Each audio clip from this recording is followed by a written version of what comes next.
Yo, what is good, YouTube? Welcome back to another JC2K video. In today's video, we are going to be ranking the top 10 best budget cards in NBA 2K24 MyTEAM. By budget card, I'm basically categorizing any card under about 55,000 MT because there's a couple guys on this list that are slightly above 50K that I wanted to include, but that's about what I'm considering a budget card. Now, unfortunately, this 2K has been the death of the viable like 10K budget card because last year and in previous years, there were always like 5K, 10K cards that could semi-compete.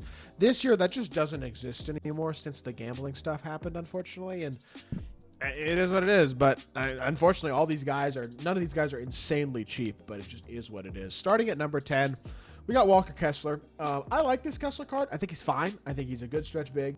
Well, not really a great stretch big, but he's a really good inside big, decent speed, great interior defender. The low steal rating's kind of annoying. He can shoot the ball okay, though. He's a good dunker, and he's got fine speed. Going to dunk the ball at a very high level on the offensive end of the court. Going to defend at a very high level on the defensive end of the court, outside of stealing passes, obviously, although he will just like tip the pass. With gold interceptor, he's just not going to steal it.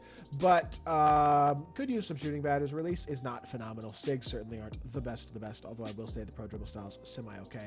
As a whole, Walker Kessler, not an insanely great card, but definitely not a terrible option as a budget big. Paul George, the seismic option, is a weird card to put on here, but this card has dipped below 50,000 MT, which is interesting to me.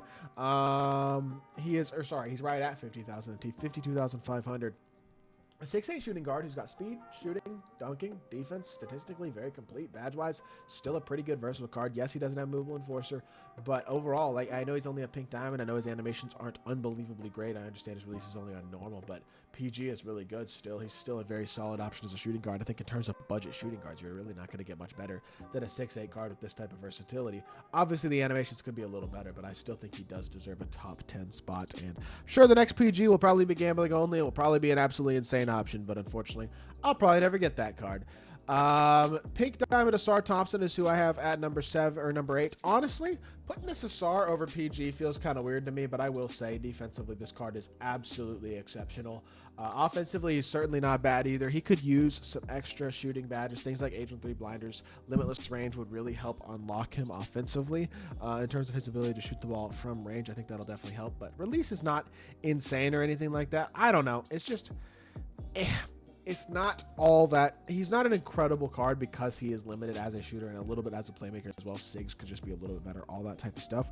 But he's far from a liability. He's a very, very good card who does a lot of things well and definitely does deserve a spot at number 8. Number 7 is going to be Derek Lively. I think this card is basically a slightly better version of a guy like Walker Kessler. Yes, his release is slower, but I mean his three-point rating is lower, I should say. But he's a little more versatile, a little bit better, I think, athletically. Definitely a little faster with the ball. And also, defensively, he does not have a 33 steal, which is kind of nice. Release-wise, they're pretty similar to Kessler. I just lower 3-ball rating, but I think they actually kind of give you the same thing in terms of they'll only shoot the ball when they're wide open, and that's about it. And honestly, at the end of the day, that's not a horrible thing to have. Like, I don't think that's a problem whatsoever if that's what that card is. So, as a whole, I think it's totally fair to put him at number 7. Number 6 is going to be Jaden Ivey. I know he's a PG, but he's like 6'4", so he doesn't have horrible size.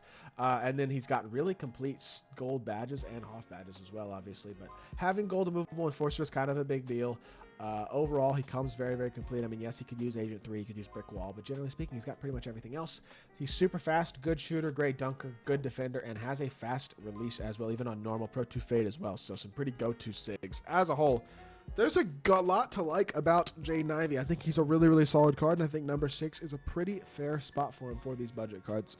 Again, I know this list is a little bit weaker than the other lists that I've been doing lately for top 10s, but that, unfortunately, is just the case with these budget cards, and these are, unfortunately, your best options, I will say. Like at number 5, Kristaps Porzingis, another older card, but his price has dipped pretty low. He's a 7'3" stretch big with Hoff limitless range, still has decent speed, especially for a guy of that size, and can guard okay. If you add extra badges on him, upgrade things like Anchor to Hoff, maybe add a Clamps Challenger, a couple defensive badges like that, maybe a couple playmaking things, you still have a really good complete big who's got a very smooth, easy release. Now, obviously, he's not a playmaker. He doesn't have elite athleticism at this point or anything along those lines, but he's still a really, really good card who does a lot of things, I think, very, very well. And I do believe 100%. I think it's fair to put him at number 5. He's very, very good, and his ability to stretch the floor and his size is just something that you can't really overlook. Number 4 is going to be Rui Hachimura. Rui is definitely very solid, no doubt about it. He's 6'8" with a 6'10" wingspan at small forward. Money release, shoots at a high level, dunks at a high level, and defends at a very high versatile level. Every badge in the game on at least gold at a bunch of good hoffs. Really nice card for a small forward, considering he's got a great release as well. He's a great 3-and-D who's got real athleticism.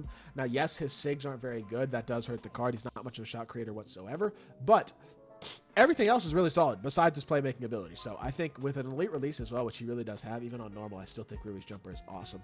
This is one of the best budget cards in the game for sure.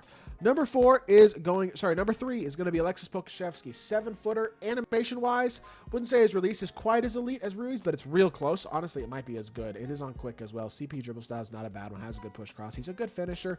Has some solid shooting badges. Admittedly, like a lot of the key badges, Agent 3 blinders, limitless, speed booster, handles for days, anchor, challenger, clamps, glove, interceptor. A lot of that stuff is on gold, not Hoff, but that's okay. He's athletic, he's a good finisher, and again, he's a 7-footer at small forward. That type of size with a good quick release and good ability all the way around is super valuable, and again, he's got most of the key gold badges, just missing. He's missing some of them on Hoff, but that's not that big of a deal at the end of the day, in my opinion. Number 2 is going to be the brand new Reggie Theus. This card is really solid. He is 6'6" with a 6'10" wingspan and really great completeness badge-wise for a PG. He doesn't have primary SIGs nor an exceptional release, but at point guard, he's got great size. He is super complete in terms of pretty much having every single important key badge in the game on gold, even the shooting badges and the immovable enforcer and that type of stuff. He's athletic, he's fast, he's a good defender, and he shoots the ball pretty well. Release, like I said, could be a little better, but Kyrie dribble style is a W. Outside of that, his SIGs aren't insane, but as a whole, Reggie Theus, really nice card and does a lot of things. Again, very, very solidly. Number 1 on this list is Peyton Watson to me. I think he's 6'7", kind of like Reggie Theus, just isn't really missing any important badges on at least gold. Has an immovable enforcer, has a really nice release. Now, the SIGs card on this card could be a little better, and he could use a couple of badges added. Things like Rise Up, Bailout, Brick Wall, and Challenger will definitely help elevate him if you can get those badges on him. But he's got 90+ in everything important. He's fast. He's a super versatile, good defender with a lot of size at shooting guard and absolutely money release as well. And yes, his SIGs aren't top tier, but that's not a huge deal. Again, I do believe he's your best super budget card in the game. As a whole, I understand this list is a little disappointing. It's a little low. I wish there was more I could do about that, but these are unfortunately your best options for budget cards right now in my team. So hopefully this video does help some of y'all out, and if it does, make sure you hit that like button, leave a comment, and subscribe. I'll be back with more 2K content very, very soon, and I appreciate y'all. Peace.